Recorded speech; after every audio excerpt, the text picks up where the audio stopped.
तक टुकड़ों में सोचते रहोगे? कब तक समाज को बांटते रहोगे? सब सीमा करो, सीमा करो। हर बार की तरह आप सब साथियों ने देश को बहुत निराश किया। एक ही प्रोडक्ट बार बार लॉन्च करने के चक्कर में कांग्रेस की दुकान ताला लगने की नौबत आ गई है।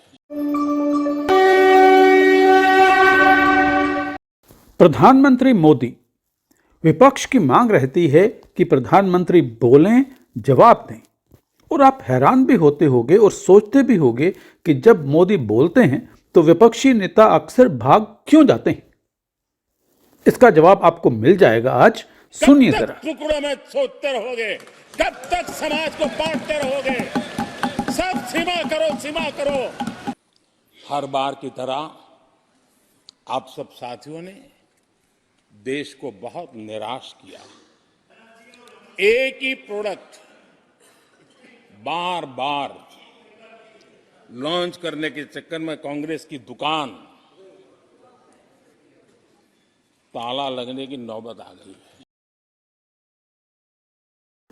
कितना रोष, कितना गुस्सा है देश को तोड़ने वालों के खिलाफ मोदी में, देखिए जरा। और ध्यान दीजिएगा मोदी की बॉडी लैंग्वेज पर। हो सकता है आपके यहाँ फिशरमैन माइनॉरिटी के ना हो सकता है आपके यहाँ पशुपालक माइनॉरिटी के ना हो सकता है किसान आपके यहाँ माइनॉरिटी के ना हो सकता है महिलाएं आपके यहाँ माइनॉरिटी में ना हो सकता है कि आपके यहाँ युवा में माइनॉरिटी। क्या हो गया है दादा? क्या देश के युवा जी की बात होती है? समाज के सब वर्ग नहीं होते हैं क्या? देश की नारी की बात होती है? देश की सभी नारी नहीं होती है? कब तक टुकड़ों में सोचते रहोगे? कब तक समाज को बांटते रहोगे? सब सीमा करो, सीमा करो। बहुत तोड़ा देश को।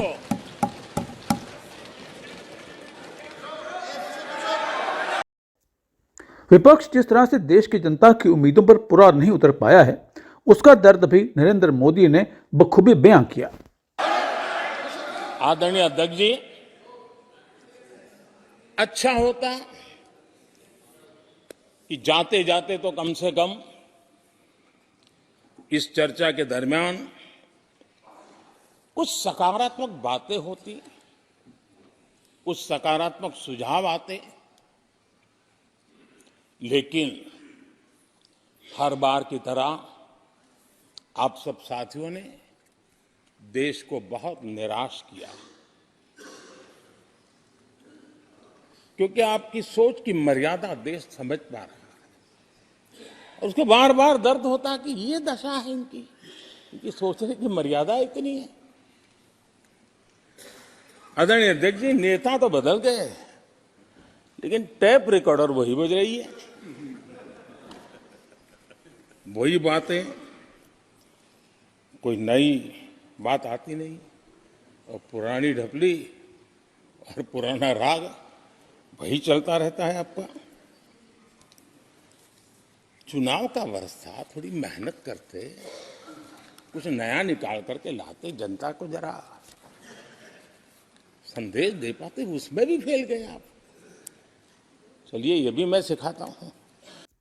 विपक्ष को इस बुरी हालत में पहुंचाने में कांग्रेस का कितना बड़ा हाथ है, यह भी मोदी ने आज बिल्कुल साफ कर दिया। आज विपक्ष की जो हालत होगी ना, इसकी सबसे दोषी कांग्रेस पार्टी है।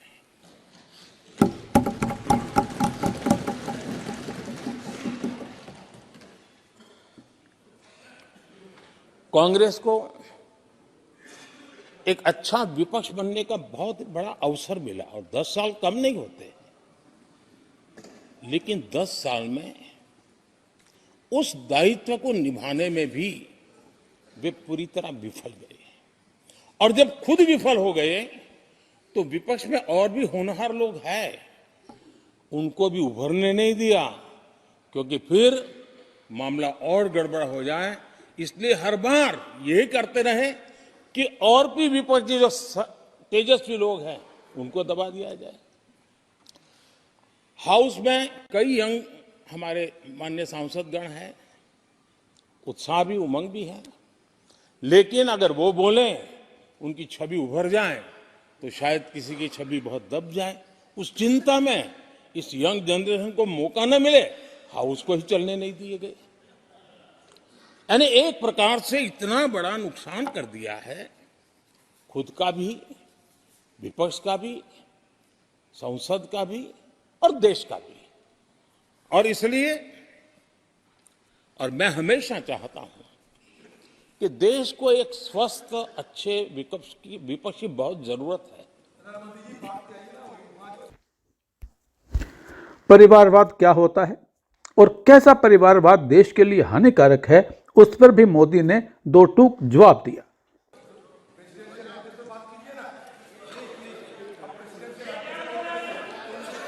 देश ने जितना परिवारवाद का खामियाजा उठाया है और उसका खामियाजा खुद कांग्रेस ने भी उठाया है। अब अधीर बाबू की हालत हम देख रहे हैं,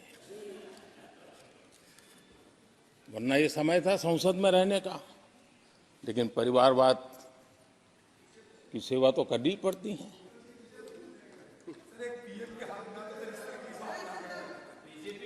आदरणीय अध्यक्ष जी, अब हालत देखिए, हमारे खरगे जी इस सदन से उस सदन शिफ्ट हो गए और गुलाम नबी जी तो पार्टी से ही शिफ्ट कर गए। ये सब परिवारवाद के भेंट चढ़ गए। एक ही प्रोडक्ट बार बार लॉन्च करने के चक्कर में कांग्रेस की दुकान ताला लगने की नौबत आ गई है। और ये दुकान हम नहीं कह रहे, आप लोग कह रहे हैं। आप लोग कहते हैं दुकान खोलिए, सब जगह पे बोलते हैं, दुकान को ताला लगने की बात आई है।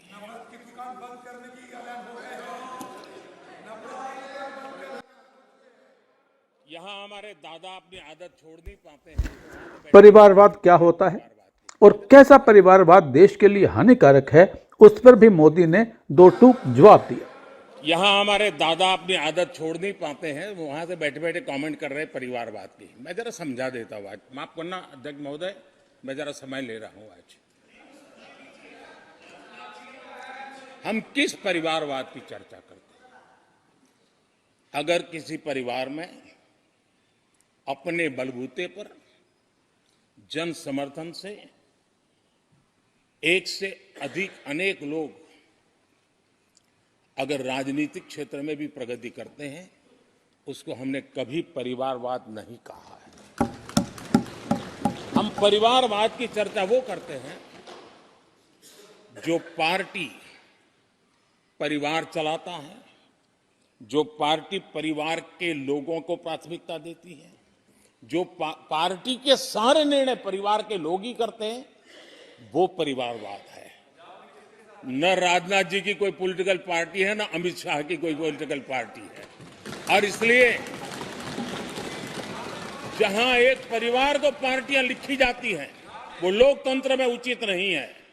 लोकतंत्र में पार्टी अनेक, एक परिवार के 10 लोग राजनीति में आए, कुछ बुरा नहीं है।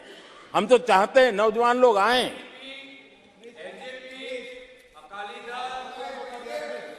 हम भी चाहते हैं ये इसकी चर्चा करिए। हमारे साथ, आपके साथ मेरा विषय नहीं है। देश के लोकतंत्र के लिए परिवारवादी राजनीति, पारिवारिक पार्टियों की राजनीति, ये हम सबकी चिंता का विषय होना चाहिए। मोदी ने विपक्ष को बिल्कुल साफ संदेश दे दिया कि अगर जैसे वो चल रहे हैं वैसे ही चलते रहे तो उनका भविष्य कैसा होने वाला है। विपक्ष ने जो संकल्प लिया है उसकी सराहना करता हूं। उनके भाषण के एक एक बात से मेरा और देश का विश्वास पक्का हो गया है कि इन्होंने लंबे अरसे तक वहां रहने का संकल्प ले लिया।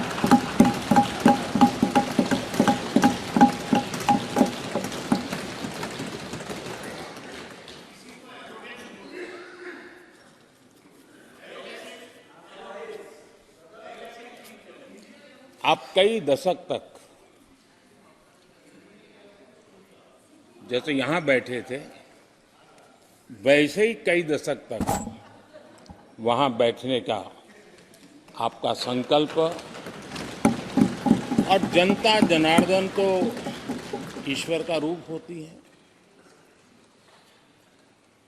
और आप लोग जिस प्रकार से इन दिनों मेहनत कर रहे हैं,